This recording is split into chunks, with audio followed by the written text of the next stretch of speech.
pour notre dernière journée à Osaka, on a décidé de partir à Nara. C'est tombé le jour de mon anniversaire, ou plutôt nous avons choisi d'y aller le jour de mon anniversaire parce qu'il y avait un très beau temps d'annoncer. Et oui, c'est un peu la saison des pluies ici, donc forcément on est entre deux, soit il pleut, soit on a eu du beau soleil avec un peu d'humidité. Et pour cette journée on a été gâtés, on a même eu très chaud. Et vu qu'on commençait à saturer un petit peu la ville, ça nous a fait du bien. Et oui, même Arthur avait besoin de trouver un peu de verdure. Bon, je vous filme encore, mais regardez tout ce qui est mis en place pour les parents, surtout les mamans. Et voilà, ça y est, de nouveau à Nara, bien accueilli comme il se doit. D'ailleurs, je ne crois pas qu'on vous avait raconté l'origine de ce village, avec les daims qui sont complètement en liberté. Alors déjà, ce ne sont pas des daims, ce sont des cerfs sika. Et ils sont un petit peu représentés comme les messagers des dieux, donc ce sont des animaux protégés ici. Et cette fois à Nara, on a décidé du coup de faire la grosse montée pour avoir ce point de vue là. Et comme je vous ai dit, il faisait très chaud et c'était très haut. C'est surtout qu'on a aussi les enfants à porter et la poussette à porter. Et ça, c'est peut-être un quart de la montée. Et le reste de la journée, on a profité, on s'est posé, on a observé, les enfants ont joué. On a vraiment de la chance de pouvoir être dans ce village. Et on se reconnecte facilement à la nature. Et toujours, il y avait du monde, mais il suffit de sortir un petit peu des grands sentiers, et là, on n'a plus personne, on est quasiment seul au monde. Par contre, on a remarqué qu'il y avait un vrai problème par rapport aux cerfs, à cause du tourisme. On a rencontré une famille qui a vu un cerf manger un sac plastique entier. Et juste après, quelques minutes après, on a vu des touristes vouloir donner les petits biscuits qu'on peut leur donner, qui est entouré d'un film plastique aussi. Et forcément, les cerfs, dès qu'ils ont faim, ils poussent un peu. La touriste a eu peur, elle a crié, a jeté le truc. Et les cerfs ont mangé le plastique aussi. Et autre problème lié au tourisme, il est bien noté, spécifié qu'il ne faut pas toucher les bébés, sinon les mamans peuvent les rejeter. Malheureusement, on a vu beaucoup de touristes le faire.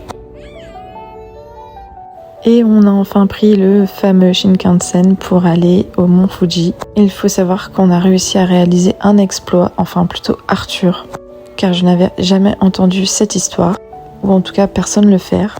Mais Arthur a réussi à stopper le Shinkansen en dehors d'une gare. Ouais, il s'est trompé de bouton. C'était très drôle une fois qu'on était descendu, hein. Évidemment, sur le moment, on n'a pas trop ri.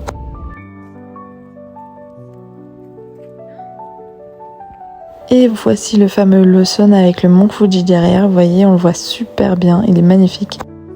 Et on est bien arrivé dans la région des 5 lacs. On va pas rester très longtemps, mais on va bien profiter pour se ressourcer. Car à Osaka, franchement, le bruit, la lumière, le monde, c'est difficile. On se rend pas compte, mais c'est une pollution visuelle sonore au quotidien. Ce tunnel m'a vraiment fait penser au voyage de Chihiro. Je sais pas ce que vous en pensez. D'ailleurs, en parlant de voyage, on n'avait pas du tout imaginé que le nôtre se passe ainsi. Depuis notre première idée jusqu'à maintenant, il n'a fait qu'évoluer et de changer. D'ailleurs, le futur qui nous attend change également. Les futurs pays qu'on devait visiter ont été modifiés également. Mais aussi notre tour.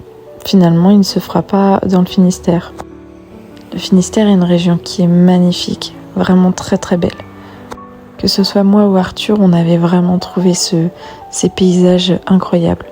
Mais il y a des événements dans la vie qui vous font vous recentrer aux choses et aux personnes qui comptent vraiment.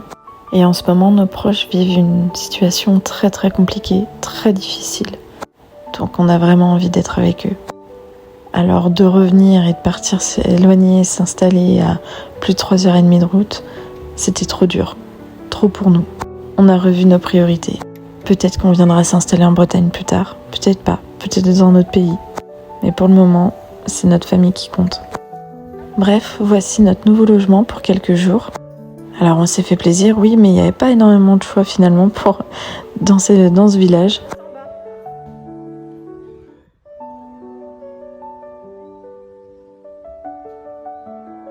Et juste ici, vous voyez, on a la vue sur le mont Fuji. Et oui, on le voit super bien, hein. Normalement, on pourra le voir mercredi matin, très tôt, vers 6-7 heures. Ça tombe bien, pas besoin de réveil, on a nos enfants qui sont là pour ça.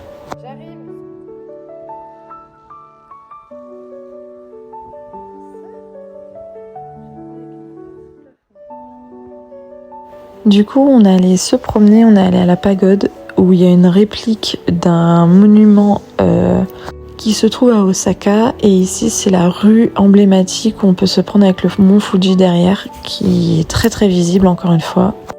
Bien évidemment, on fait attention aux ours quand on se promène. Forcément, c'est un réflexe qu'on a tous.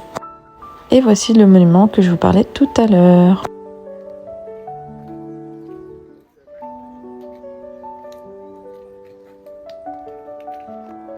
D'ailleurs, pour venir ici, il faut faire 398 marches. Oui, j'ai compté. Non, pas du tout. Et avec les enfants dans le dos et avec la poussette, on a décidé de prendre plutôt la grande rampe qui est très très longue, très pentue, mais au moins c'était moins risqué. Et il y a aussi les singes, ne pas les nourrir, évidemment. En montagne, au Japon, les ours, les singes. Un peu comme en France finalement.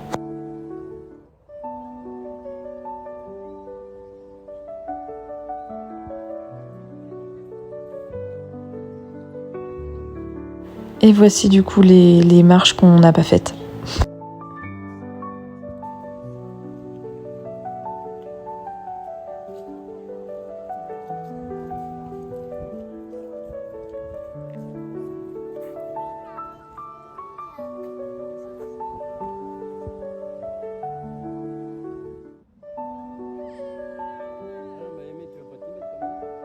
Donc là, ça y est, on est bien arrivé dans la région des 5 lacs avec les Alpes japonaises. Donc la chaleur n'est pas là. On a environ 20 degrés et de la pluie. Donc largement supportable. Ça va nous changer quand on va arriver à Tokyo. Apparemment, ils annoncent 30 degrés.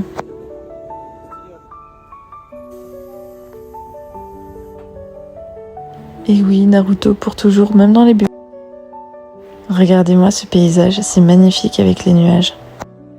Vous vous doutez bien, vu les nuages que vous voyez sur le dessus des montagnes de l'autre côté, on s'est pris une saucée. Mais ça ne nous a pas empêché, malgré le temps, de faire 15 km à pied aujourd'hui avec les enfants. Oui, je précise parce que on doit soit les porter, soit les pousser. Et encore merci de nous suivre et on vous dit à bientôt.